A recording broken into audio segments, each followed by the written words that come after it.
ईद की खुशियाँ आपको बहुत बहुत मुबारक हों। छोटी ईद बड़ी खुशियाँ एक दफ़ा फिर आपको वेलकम करते हैं सिटी 41 की खसूसी ईद नशरियात पर। और हमारे साथ बड़े स्पेशल गेस्ट मौजूद होते हैं। स्पेशल गेस्ट इस वजह से होते हैं क्योंकि वो अपनी मसरूफियात छोड़कर हमारे साथ ईद मनाने के लिए आते हैं। फैसलाबाद की कारोबारी, सियासी, समाजी शख्सियात हमारे साथ इस ट्रांसमिशन में मौजूद होती हैं। उनके साथ एक्टिविटीज़, सरगर्मियाँ शेयर की जाती हैं कि किस तरीके से वो ईद मनाते हैं, क्या खाना पसंद करते हैं, सेलिब्रेट किस तरीके से करते हैं, उनकी क्या एक्टिविटीज़ होती हैं। तो ये सारा कुछ डिस्कस होता है हमारी इस ट्रांसमिशन में। और ईद के रंग हम मना रहे हैं सिटी 41 के साथ। तो आज भी हमारे बड़े ही स्पेशल गेस्ट हमारे साथ मौजूद हैं। तो उनका तारुफ पहले मैं आपको करवाता हूँ, उसके बाद उनसे गुफ्तगू और गपशप का सिलसिला जो है वो आगे बढ़ाएंगे। तो हमारे साथ मौजूद हैं मियाँ काशिफ महमूद साहब, जो कि मेंबर CEC पाकिस्तान अवामी तहरीक है। Sir, thank you so much for joining us. आपको बहुत बहुत ईद मुबारक हो काशिफ भाई। जी, आपको भी बहुत मुबारक और आपका बहुत शुक्रिया कि आप इस अहम दिन पर मदऊ किया। बहुत शुक्रिया, थैंक यू। इनके साथ साथ हमारे साथ मौजूद हैं Mrs Kashif Umera Hasan ma'am. Thank you so much for joining. आपको भी ईद मुबारक हो। कैसे हैं आप? ठीक ठाक हैं? जी अल्हम्दुलिल्लाह। अच्छा काशिफ भाई, ईद के हवाले से बात करें तो सियासतदानों की ईद कहा जाता है कि आधी होती है। उसकी वजह होती है कि ईद की नमाज़ आप पढ़ते हैं, उसके बाद आधा वक्त जो है वो आपका ईद मिलने में अपने कारकुनान को और जो पार्टी के जो लोग होते हैं उनसे मुलाकात में गुजर जाता है। तो बाकी जब आप ईद वापस आते हैं तो नाश्ते का टाइम तो चला गया होता है, लंच का टाइम होता है। तो आपके साथ ऐसा ही होता है या आप सारी की सारी मसरूफियत तर्क करके फौरी तौर पर घर जाते हैं? बहुत शुक्रिया। मैं ईद के रोज़ नमाज ईद पढ़ने के फौरी बाद जितने भी हमारे दोस्त अहबाब जो ईद की नमाज के लिए मस्जिद में तशरीफ़ लाए होते हैं, यकीनन सबसे पहले तो उन्हीं से मिलना होता है। उसके बाद ये मेरे मोहल्ले की मस्जिद है, तो मोहल्ले के गिरदो पेश में जितने हमारे बुज़ुर्ग हैं उनसे मिलने के लिए मैं स्पेशली उनके घरों में जाता हूँ। सही। तो अपने घर पहुँचते हुए आपकी बात जैसे आपने कहा तो मुझे को 12-1 बज जाता है। तो यही एक रूटीन है, हर ईद के ऊपर यही रूटीन होता है। अच्छा, सुबह ईद पे सबसे पहला जो फूड होता है ना, खाना, वो खाने से पहले इंसान सबसे पहले सोचता है मेरा तो रोज़ा है। आपके साथ कभी ऐसी फीलिंग हुई कि वाकई हकीकी तौर पर 2 सेकंड के लिए ख्याल आया हो मेरा रोज़ा, बाद में बोलो नहीं ईद है आज तक? देखिए, अल्लाह रब्बुल इज़्ज़त ने इंसान की जो फितरत और जो उसकी सरिश्त में रखा हुआ है, तो कोई भी अमल, कोई भी काम जब आप मुसलसल करते हैं तो आप उसके आदी हो जाते हैं। तो 30 दिन जो हैं, 1 माह पूरा जब आप रोज़े से होते हैं तो यकीनन ईद के रोज़ सुबह ब्रेकफास्ट के वक्त पे ही नहीं बल्कि सारा दिन ये जो है इसी तरह का अमल बार बार इसी तरह के ख्यालात आते रहते हैं। बिल्कुल ऐसे ही है मैम। यहाँ पर मैं आपसे जानना चाहती हूँ, ख़वातीन की ईद के हवाले से एक बात फेमस है कि ख़वातीन ईद पे अपने आप को टाइम नहीं देती। चांद रात वाले दिन भी बच्चों के कपड़े प्रेस करने होते हैं, हस्बैंड के कपड़े प्रेस करने होते हैं, घर को देखना होता है, फिर मीठे में भी बनाना होता है। तो आपकी ईद किस तरह से गुजरती है? जी बिल्कुल, आप सही कह रही हैं। ऐसा ही होता है बच्चों के साथ, और फिर उस बच्चों की सारी तैयारी, फिर माशाल्लाह से गेस्ट आते हैं, फिर आना जाना, फिर इनकी मसरूफियात की वजह से माशाल्लाह ईद वाले दिन काफ़ी आना जाना होता है हमारे घर में।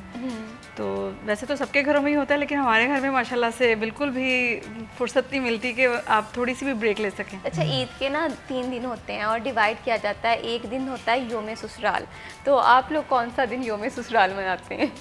योम ससुराल हमारे यहाँ तो मेरे ख्याल में है ही नहीं। योम ससुराल अगर मेरे ससुराल की बात की जाए तो फिर तो वही है 3 दिन समझें। ठीक है। क्योंकि मेरे पेरेंट्स कराची में हैं, तो अच्छा तो इस वजह से ये फ्री हैं इस तरफ से। अच्छा, तो उनको फिर वो आपके ऊपर ऑब्लिगेशन नहीं है कि लाहौर जाना है या इस्लामाबाद जाना है? नहीं, वो इनको फ्री कर दिया इस जिम्मेदारी से। अच्छा, ये बताएगा कि खाना वगैरह सारा आप खुद देखती हैं, खुद घर पे बनाना वगैरह, या किसी को मेड वगैरह को जिम्मेदारी दी होती है? नहीं, खाना मैं खुद ही बनाती हूँ। हेल्पर हैं मेरे साथ, हेल्प करवाती हैं, लेकिन मेन जो है वो किचन में ही संभालती हूँ।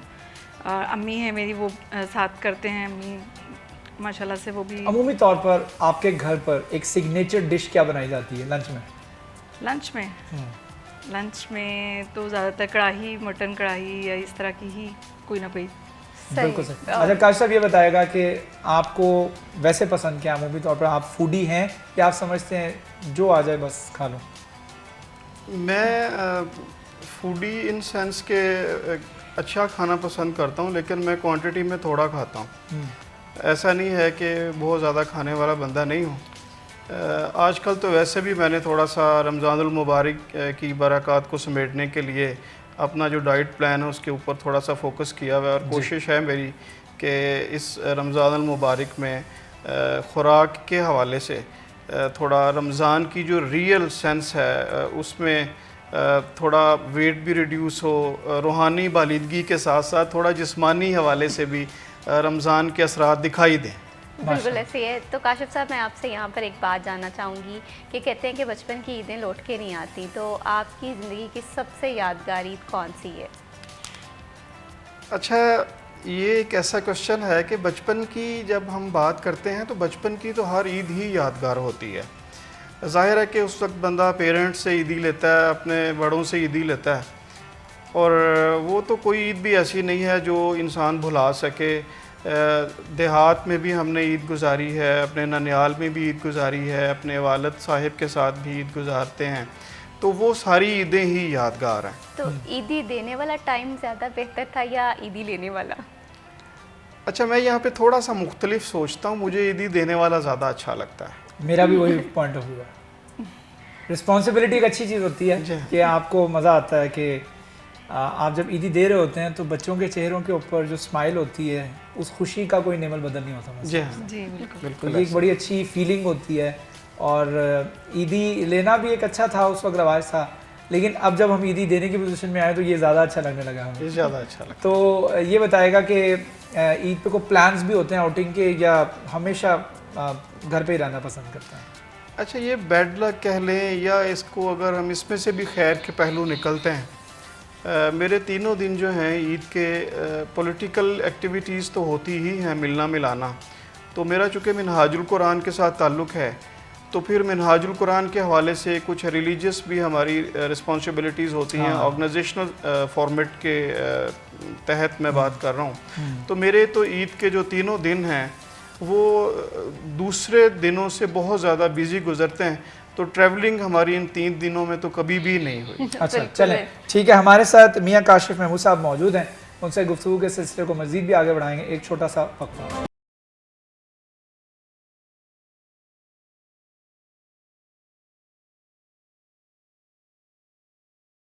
वेलकम बैक जी, एक दफ़ा फिर आपको खुशामदीद कहते हैं। छोटी ईद की बड़ी खुशियाँ, हमारे साथ मियाँ काशिफ महमूद साहब मौजूद हैं, गुफ्तगू कर रहे हैं हम ईद की मुनासबत से।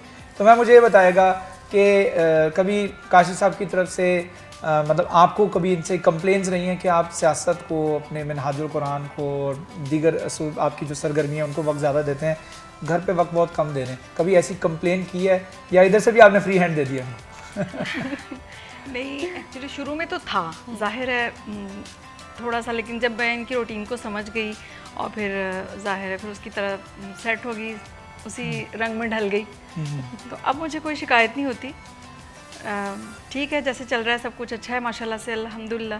देते हैं टाइम, बच्चों को भी देते हैं, सब कुछ बैलेंस रखा हुआ है इन्होंने। शुरू में था बहुत ज़्यादा टाइम तहरीक को भी देना, और फिर बाद में पॉलिटिक्स में भी थे, तो फिर वो कोई एक ऐसी चीज़, कोई एक ऐसी आदत जो आप काशिफ साहब की बदलना चाहते हैं? कोई एक या कोई भी नहीं? आपके पास दोनों ऑप्शन है। कोई एक ऐसी आदत, लेट घर पे आना, कम सोना, कम खाना, या कुछ इस तरह से कुछ? नहीं, बस ये टाइम से सो जाएं, और बस ये मेरे लिए काफ़ी है। बस टाइम से सोते नहीं हैं असल में, लेट सोते हैं, अब नींद बहुत कम लेते हैं, तो बस ये है कि, और फिर मैंने ये आपको ऑप्शन पता क्यों दिया है? क्योंकि मेरी वाइफ को भी मुझसे ये शिकायत है।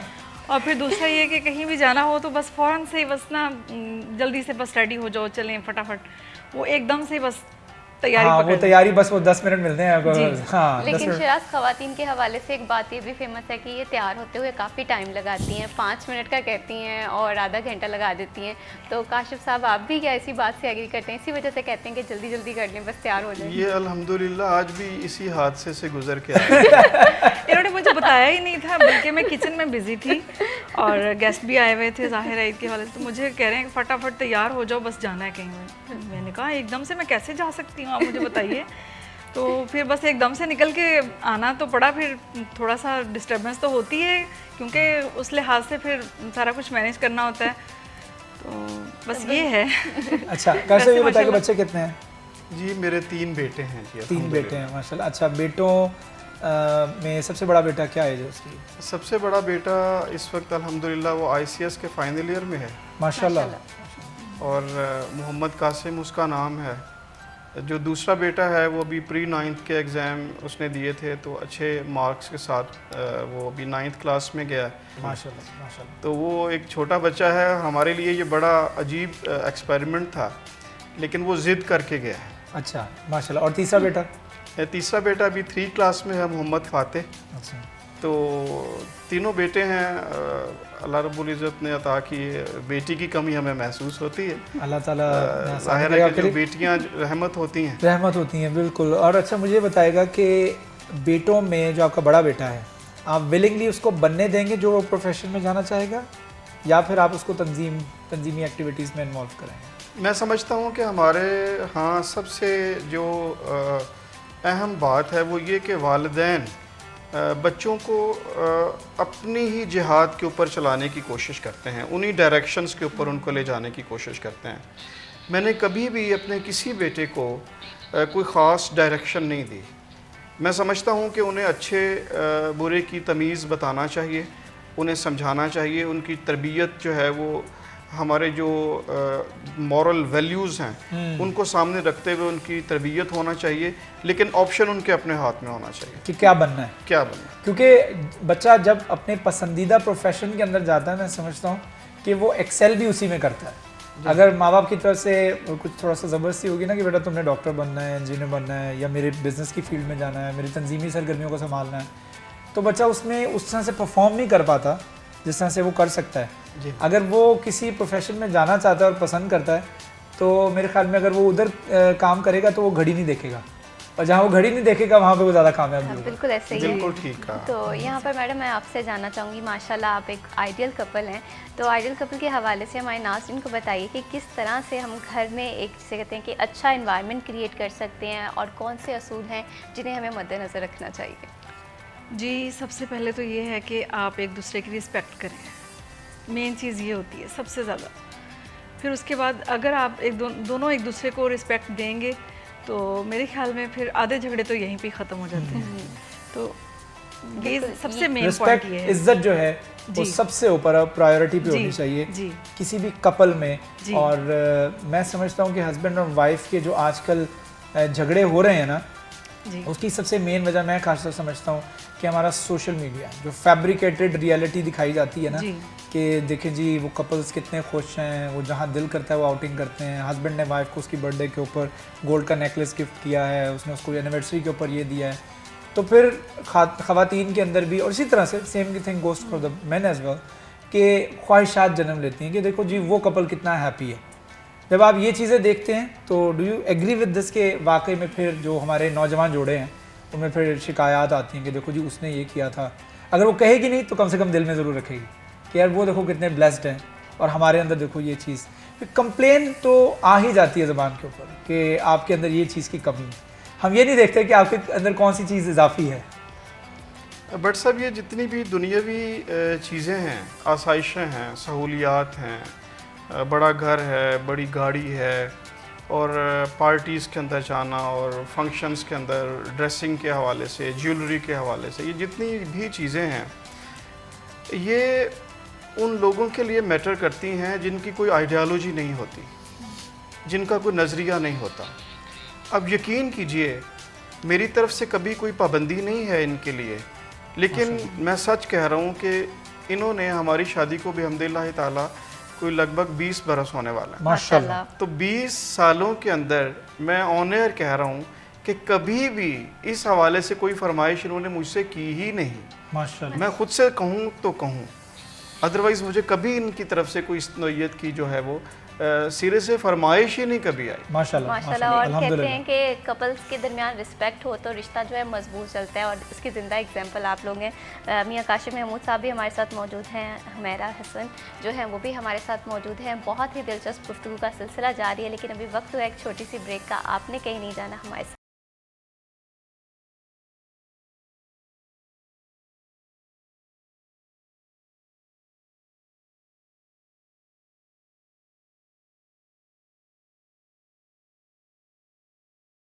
वेलकम बैक जी, एक दफ़ा फिर से छोटी ईद की बड़ी खुशियाँ सारे फैसलाबाद को सिटी 41 की जानिब से बहुत बहुत मुबारक हो। हम लोग मौजूद हैं अपने स्टूडियो के अंदर और हमारे स्टूडियो के अंदर हमारा पूरा सेट जो है, हमारे सारे कुलीग्स जो हैं, ये हमारी फैमिली है। और हमारे स्टूडियो के अंदर एक बड़ा प्यारा सा, बड़ा दिलचस्प एक सेक्शन होता है। वो सेक्शन क्या होता है? वो सेक्शन होता है हमारे किचन का सेक्शन, जिसमें मैं और महविश इस वक्त मौजूद हैं और क्या बनाया जाएगा ईद पर आपको आइडियाज़ दिए जाते हैं। कुछ समझ नहीं ना आ रहा, डोंट वरी, हम आपके साथ हैं ना। हम किस लिए ट्रांसमिशन कर रहे हैं? इस वजह से कर रहे हैं ताकि आपको बताया जाए कि आपने किचन में क्या बनाना है। आज मेहमान आ रहे हैं ना, पता है मुझे आ रहे हैं, तो आपको क्या बनाना है तो आपको बताते हैं। हमारे शेफ जाज़े भी हमारे साथ मौजूद हैं। अस्सलाम वालेकुम जाज़े। वालेकुम अस्सलाम। ईद मुबारक। ईद मुबारक। आप दोनों को ईद मुबारक। कैसे हैं? अल्हम्दुलिल्लाह, आप कैसे हैं? मैं ठीक हूँ। आज आप बताइएगा ज़रा कि कुछ हमें, अगर खाने से हट के, बिरयानी कोरमा तो सब कुछ चलता है, बारबेक्यू भी चलता है, उससे हट के अगर हमें कुछ चाय के साथ लेना हो तो हम क्या बना सकते हैं? डेफिनेटली यही होता है कि जिस तरह छोटी ईद है, बड़ी खुशियां हैं, मीठी ईद है, उससे ज़्यादा बड़ी खुशियां। तो आज हम मीठे में उम्मे अली बना रहे हैं, जो कि अरेबिक डिज़र्ट है और ईद पे बहुत फेमस है, सऊदीया में बहुत ज़्यादा बनाया जाता है। अच्छा, ये किस तरह तैयार होती है? इस तरह से होता है कि दूध गर्म किया जाता है, दूध के अंदर क्रीम डाली जाती है और उसके बाद ट्रे के अंदर बाकर खानी लाइन की जाती है और उसके ऊपर गर्म दूध डालने के बाद जो क्रीम वाला होता है उसके ऊपर हनी ड्रिजल किया जाता है और किशमिश डाली जाती है। अगर मेरी जुबान में बोलें तो बहुत ही सादा सी रेसिपी है और और बहुत बहुत मज़े ही की मज़े की रेसिपी है। रेसिपी है। तो फिर जैसे कहते हैं कि शेफ जहाँ से बिस्मिल्लाह पढ़ते हैं और आप रेसिपी ट्राई करें। और यहाँ पर देखें कि ख़वातीन जो हैं वो अपनी फैमिली की हेल्थ पे कम्प्रोमाइज़ नहीं करती। यही वजह है कि गोल्डन नाशपाती जो है ख़वातीन का इंतखाब होता है। और वो क्यों होता है? गोल्डन नाशपाती को माहिरीन की निगरानी में तैयार किया जाता है। क्वालिटी को यकीनी बनाने के लिए इसे 100% इजाफी अशिया से पाक रखा जाता है। खाने को टेस्टफुल बनाता है, खुश जायका बनाता है और इसी के साथ साथ पाम, सोयाबीन्स और कपास के बीजों का ये बनास्पति मरकब है। ग़िज़ाइयत के लिहाज से भरपूर है। विटामिन ए और विटामिन डी की ग़िज़ाइयत भरपूर तरीके से मौजूद है। यही वजह है कि ख़वातीन जो हैं गोल्डन बनास्पति पर ही एतमाद करती हैं। बिल्कुल, इसके साथ साथ गोल्डन कुकिंग ऑयल जो है वो भी हमारा इंतखाब होता है, क्योंकि सोयाबीन और कनोला का मुरक्कब है और ख़ास तौर पर कोलेस्ट्रॉल फ्री है, आपकी सेहत का ज़ामिन है। यही वजह है कि जो हमने जितने भी पकवान बनाए हैं ना रमज़ान के महीने में, जितने भी पकवान तैयार हुए हैं, सारे के सारे पकवान जो हैं वो गोल्डन कुकिंग ऑयल के अंदर ही तैयार हुए हैं। हम भी यही खाते रहे, आपके सामने हट्टे कट्टे हैं माशाल्लाह, बल्कि हम ज़्यादा सेहतमंद और तंदुरुस्त हो गए हैं। तो मैं कहता हूँ कि गोल्डन कुकिंग ऑयल आपका इंतखाब होना चाहिए। उसकी वजह ये क्योंकि कोलेस्ट्रॉल फ्री है और ख़ास तौर पे जो दिल के आर्जे में मुब्तला हैं, जिन्होंने स्टंट डलवाए हुए हैं, अपना ऑपरेट करवाया हुआ है, उनके लिए ख़ास तौर पर मार्केट के अंदर तलाश किया जा रहा होता है एक ऐसा कोलेस्ट्रॉल फ्री ऑयल जो कि आपकी सेहत का ज़ामिन हो, आपकी सेहत का भी ख्याल रखे, आपको जायका भी दे। तो ख़ास तौर पे जो गोल्डन कुकिंग ऑयल है ना, ये आपका इंतखाब होना चाहिए, आपके बुज़ुर्गों के लिए भी ख़ास तौर पे और आपके अपने लिए भी, क्योंकि आपके खाने को ना सिर्फ जायकेदार बनाता है बल्कि सेहतमंद भी बनाता है। और इसके साथ साथ हमारे यहाँ किचन के अंदर जितने भी पकवान इस्तेमाल हुए हैं, जब बात होती है मसाले इस्तेमाल करने की तो हम बड़े कॉन्शियस रहते हैं। तो मसाले हमने सारे के सारे जो है वो कंट्री प्लस के, वाह थैंक यू सो मच, ये जी कंट्री प्लस के जी हमने मसाले जो हैं वो इस्तेमाल किए हैं। और ये जार आपको 12 जो नज़र आ रहे हैं ना, इसका फ़ायदा पता क्या है? ये 12 जार जो मुतारिफ़ करवाए हैं ये किचन में, और वो इसका फ़ायदा ये है कि आपने जितना मसाला इस्तेमाल करना आप उतना मसाला इस्तेमाल करिए। ढक्कन को इसको बंद करके एयर टाइट करके इसको वापस ऐसे रखिए। इसका फ़ायदा ये है कि ख़राब नहीं होगा, ये इसके अंदर मॉइस्चर नहीं जाएगा, ये गीला नहीं होगा, ये एज इट इज़ रहेगा और नेक्स्ट टाइम आप इसको इस्तेमाल करेंगे ये ऐसे ही होगा जैसे बिल्कुल फ्रेश है। तो जो साशे होते हैं ना, उसके अंदर अक्सर औकात ऐसा होता है कि मसाला गीला हो जाता है, ख़वातीन के हाथ गीले होते हैं, तो इसकी वजह से ये ख़राब नहीं होता। और इसके साथ साथ अगर आप ये 12 जार ऑर्डर करते हैं तो आपको मिलेगा ये किचन बॉक्स कंट्री का बिल्कुल मुफ्त, जिसके अंदर ये 12 जार्स मौजूद होते हैं। और इसके साथ साथ अगर आप अरमा स्टोर पे जाते हैं, अरमा स्टोर ऐसी फैसिलिटी है जो कि कंट्री प्लस ने मुतारफ़ करवाई है, और कंट्री प्लस की जानिब से जो अरमा स्टोर मुतारफ़ करवाएगा उसका फ़ायदा ये है कि आपने घर बैठे हुए जो ऑर्डर करना है और कोई भी प्रोडक्ट जो आपको चाहिए कंट्री प्लस की, वो आपके घर पर पहुँच जाएगी। तो मेरे ख्याल में आपको स्टोर पे जाने की ज़रूरत नहीं, आपको मार्ट पे जाने की ज़रूरत नहीं, आपको कहीं भी उठ के जाने की ज़रूरत नहीं, आपने सिर्फ कॉल करनी है और फ्री डिलीवरी आपके घर पर होगी। बिल्कुल शराज, और जिसे कहते हैं कि बहुत सारे लोगों की आदत होती है कि वो खाने के साथ कोई ना कोई ड्रिंक लेना पसंद करते हैं, तो फ्रूटफुल आपका बेहतरीन इंतखाब हो सकता है। वो क्यों है? फ्रूटफुल जो ड्रिंक है वो ट्रांसपेरेंट कैन में मौजूद है और इसके साथ साथ ये जापान, ऑस्ट्रेलिया, कनाडा समेत तरक्की याफ्ता ममालिक में एक्सपोर्ट किया जाता है, क्योंकि क्वालिटी पे कोई कंप्रोमाइज़ नहीं है। डिफरेंट फ्लेवर्स में मौजूद है, हर फ्लेवर आपका फेवरेट हो सकता है। आप इसे खाने के साथ ट्राई कर सकते हैं, चिप्स के साथ ट्राई कर सकते हैं, और अगर आप फ्रेंड्स के साथ बैठे हो तो आपके फ्रेंड्स की डिफरेंट चॉइसेस होती हैं, तो कोई भी जिसे कहते हैं फ्लेवर्स उठाकर देख लें। हर फ्लेवर जो है फ्रूटफुल फुल्का वो बहुत ही उम्दा है। मैं ये कहना चाहूँगा कि अगर जी, हम जी। सफ़र पे कहीं जा रहे हैं, बैग के अंदर पानी की बोतल रखने की बजाय रिफ्रेशिंग सा ड्रिंक रखा हो ना, तो मैं कहता हूँ पूरे रास्ते आपको ताजगी का एहसास रहता है। बिल्कुल सही है। और इसके साथ साथ हमारे ये ले लीजिएगा और इसके साथ साथ हमारे यहाँ पर किचन के अंदर जितने भी किचन अप्लायंसेस इस्तेमाल किए जाते हैं वो फोटाइल के किए जाते हैं। और फोटाइल का फ़ायदा ये है कि ये जो है एशिया का नंबर 1 ब्रांड है जो कि हर किस्म के तबके के लिए फराहम कर रहा है नंबर 1 क्वालिटी और प्रीमियम क्वालिटी। अगर बात करें एनर्जी एफिशिएंसी के वाले से, तो एनर्जी एफिशिएंसी के तमाम मराहिल को जो है वो जहन में रख के इनको मैन्युफैक्चर किया जाता है ताकि आपको गैस और बिजली की बचत भी दी जा सके। तेज़ी से खाना पकाने का तजुर्बा हमारा पूरा महीना ही फोटाइल के साथ रहा है और यही वजह है कि हमें बेहतरीन खाने मिलते हैं, मिनटों में खाने तैयार हो जाते हैं, क्वालिटी के ऊपर कोई कॉम्प्रोमाइज़ नहीं होता। तो इससे ज़्यादा अच्छे स्टोव्स जो हैं वो आपको कोई और कंपनी प्रोवाइड नहीं करती है। इसके ताकतवर फ्लेम्स जो हैं वो तेज़ी से खाना तैयार कर देते हैं। और इसके साथ साथ सेफ्टी मेजर्स के बारे में बात करें तो सेफ्टी मेजर्स को मद्देनज़र रखते हुए ही फोटाइल के ये जो स्टोव्स हैं वो तैयार किए जाते हैं ताकि आपके और आपकी फैमिली की सेफ्टी को जो है वो इंश्योर किया जा सके। बिल्कुल। और यहाँ पर रेसिपी भी बन रही है और रेसिपी को जाने से पहले जिसे कहते कौन हैं सी कि डिश थी बोला? उम्मे अली। उम्मे अली। और ये मीठी डिश है, आप घर पे ट्राई करना चाहते हैं तो ज़रूर ट्राई करिएगा। और इसके साथ साथ हमारे यहाँ एक कॉन्सेप्ट बन चुका है, मैं समझता हूँ 1947 से लेके अब तक, कि हम लोग के दस्तरखान के ऊपर वो सहरी का दस्तरखान हो या वो इफ्तारी का दस्तरखान हो कि रूह अफ़ज़ा जो है वो लाज़िम व मलज़ूम प्रोडक्ट बन चुकी है। और ये ऐसी प्रोडक्ट है जो कि हमारी फैमिलीज़ का हिस्सा है, हमारा एक रिश्ता, एक कनेक्शन बन चुका है इनके साथ। और रूह अफ़ज़ा जो है रिफ़्रेशिंग सी ड्रिंक होती है, ख़ास तौर पर अगर हम बात करें ठंडी करके उसको गेस्ट को सर्व किया जाए। एक नई टैगलाइन भी इन्होंने मुतारिफ़ करवाई है, चल मेरे लाल। और चल मेरे लाल का के तहत जो है वो अच्छी बातें बताई जाती हैं 2। और पहली बात यह है कि आपने इफ्तार के टेबल के ऊपर बैठ के इफ्तारी की दुआ को नहीं भूलना था जब भी अभी रमज़ान गुजरा है। और दूसरी जो अच्छी बात बताई जाती है उसके ऊपर इम्प्लीमेंट आप आज भी कर सकते हैं। और वो क्या बात है कि आपने ख़वातीन को हेल्प करना है, असिस्ट करना है किचन के अंदर जब वो काम कर रही होती हैं। ख़ास तौर पर ख़वातीन जो है वो बच्चों को उठाती हैं, स्कूल भेजती हैं, खाना बनाती हैं, रात का खाना बनाना होता है, फिर बर्तन धोने होते हैं, फिर सुबह नाश्ता बनाना होता है। तो ये सारा बर्डन, ये सारा बोझ होता है उनके सर के ऊपर। तो आपने उनको असिस्ट करना है, कुछ ना कुछ कर दें, प्याज काट के दे दें, रूह अफ़ज़ा जो है वो मिक्स करके दे दें, कुछ ना कुछ हेल्प ज़रूर करें ताकि ख़वातीन जो है वो भी फिट हेल्दी रहें। और इसके साथ साथ हम भी अपनी मुगलाई कौन सी उम्मे अली जो है तैयार कर रहे हैं। मुझे डिश का नाम भूल गया था। उम्मे अली तैयार हो रही है, तब तक हम लेते हैं एक छोटा सा वक्फा। वक्फे के बाद दोबारा हाजिर होंगे। कहीं मत जाइएगा हमारे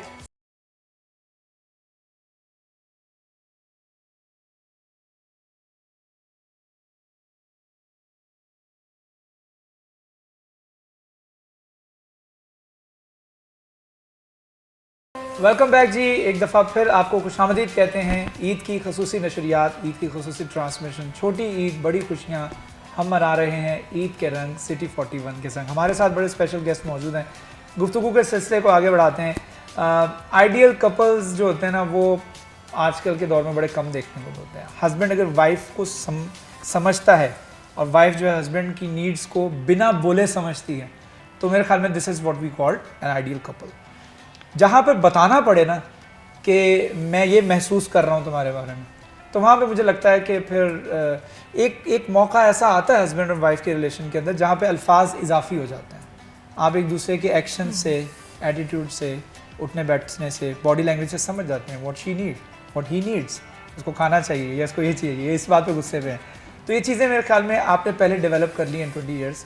मतलब ये चीज़ डेवलप होने में काफ़ी टाइम लगा काशिफ साहब, या बहुत जल्दी डेवलप होगी? इनिशियल जो 2-1 साल थे वो मेरी मसरूफियात उस वक्त भी इसी नोयत की होती थी। अच्छा। लेकिन ग्रेजुअली विद इन 2 और 3 ईयर्स मैं समझता हूँ कि एक ऐसा कंफर्ट लेवल बन गया जिसका आप जिक्र कर रहे हैं। अच्छा। और मैं अक्सर ये बात कहा करता हूँ कि जब माँ अपने बेटे की बात उसकी ज़ुबान पर आने से पहले समझ सकती है तो उसकी बुनियादी रीज़न उसका अपने बेटे के साथ वो एक स्पिरिचुअल और एक जो बातन का रिलेशन है वो होता है। तो मियाँ बीवी को भी अल्लाह रब्बुल इज़्ज़त ने एक दूसरे का लिबास कहा है। तो जो रिलेशन खावंद और बीवी का होता है वो इतना मजबूत होना चाहिए कि अल्फाज के बाद अपनी बात को किसी को समझाना मैं समझता हूँ कि वो इस रिश्ते के हवाले से बहुत छोटी बात है। बहुत छोटी बिल्कुल बात ऐसे ही है, है। आगे बहुत खूबसूरत बात की आपने। और जहाँ पर कहते हैं कि रिश्ते मजबूत हो वहाँ पर छोटे छोटे इख्तलाफात आते रहते हैं। तो मैडम मैं आपसे जानना चाहती हूँ कि ये जो कन्फ्लिक्ट मैनेजमेंट है इसे कौन सबसे पहले रिजॉल्व करता है, आप या सर? नहीं, ऑब्वियसली यही करते हैं। मैं बहुत जल्दी टेम्परामेंट लूज़ कर जाती हूँ, लेकिन ये है कि इनका रोल बहुत अहम है इसमें। ये माशाल्लाह से बहुत कूल हैं अल्हम्दुलिल्लाह इस मामले वो में। मैं देख सकता हूँ उनकी पर्सनैलिटी, जी, जी। मेरा इनसे ताल्लुक है काफ़ी पुराना माशाल्लाह। मुझे गुस्सा आ जाता है जल्दी, लेकिन ये है कि ये बहुत कूल हैं। लेकिन हमारा जो है वो गुस्सा थोड़ी देर के लिए ही ठीक है। मुझे लगता है थोड़ा कि ये काशी साहब की जैसी पर्सनैलिटी है ना, ये गुस्से में भी बड़े आराम से बात करते होंगे, ये बेगम तुमने ऐसा क्यों किया। नहीं नहीं नहीं, जब इनको सॉरी सही मतलब, वाला लेकिन गुस्सा- आगे तहम्मुल है ना इनकी, एक पर्सनैलिटी का ठहराव है, जब तो सही ऊंची वाला आवाज नहीं गुस्सा आती। आता है तो वो फिर अल्लाह माफ़ करे, वो तो फिर जलजले की तरह होता है वो। लेकिन आता बहुत कम है, हाँ आता साल में 1-2 दफ़ा ही है, लेकिन मोस्टली नहीं आता है अल्हम्दुलिल्लाह। हम कोशिश करते हैं कि उससे पहले पहले ही चीज़ें सेटल हो सारे जाए, मामले जी। सेटल हो जाए। ऐसे तो क्योंकि ऐसे जो लोग जो होते हैं ना उनको अव्वल तो गुस्सा आता नहीं है, आता नहीं है। जब आता है तो फिर वो बड़ा जायज़ आता है। जी आता भी जायज़ है, क्योंकि वो नॉर्मली गुस्सा करते नहीं, अगर कर रहे हैं तो वाकई में कुछ ना कुछ गड़बड़ हुई है, जी जी। इसकी वजह से गुस्सा आ मैंने रहा है। खुद इनसे बहुत कुछ सीखा है, क्योंकि जब मैं हमारी शादी हुई थी तब मैं 18 इयर्स की थी, तो माशाल्लाह। बस उस वक्त तो इतनी मतलब मेरी तरबियत भी नहीं थी कैसे पेशेंस के साथ इन बर्दाश्त करनी है किसी की बात या किस तरह। लेकिन मैंने इनसे बहुत कुछ सीखा है कि नहीं, हर चीज़ सब्र व तहम्मुल से कैसे हैंडल की जाती है।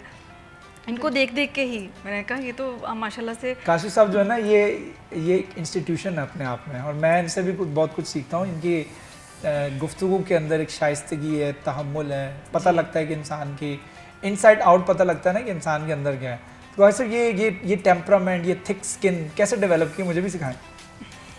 ये शुरू से ही है। बट साहब, मैं दयानतदारी से समझता हूँ कि अल्लाह ताला ने आपको इस नेमत से पहले से ही नवाज रखा है और बहुत खूब नवाज रखा है। मैं अपनी शख्सियत की तरफ जब देखता हूँ तो तंजीमी एतबार से मेरे लिए जो सोर्स ऑफ इंस्पायरेशन है वो डॉक्टर मोहम्मद ताहिर अल कादरी साहब हैं। आप आज के रिलीजियस एनवायरनमेंट में जब देखेंगे तो हमारे मज़हब के जो लीडर्स हैं, मजहबी लीडर्स, रिलीजियस जो हमारे ऑथर्स हैं, मैं इल्ला माशाल्लाह उनकी अक्सरियत की जब आप बात करते हैं तो आपको मिंबर और महराब से वो शाइस्तगी और वो शुस्ता गुफ्तगू सुनने को नहीं मिलती जो कभी हमारे उलमा का वतीरा हुआ करता था। बिल्कुल सही कह रहे हैं। लेकिन आप पिछले 40 बरस में डॉक्टर ताहिर अल कादरी साहिब की शख्सियत पर अगर निगाह दौड़ाएं तो उनके हवाले से लोगों ने बहुत कुछ कहा, क्रिटिसिज्म का उन्हें सामना करना पड़ता रहता है,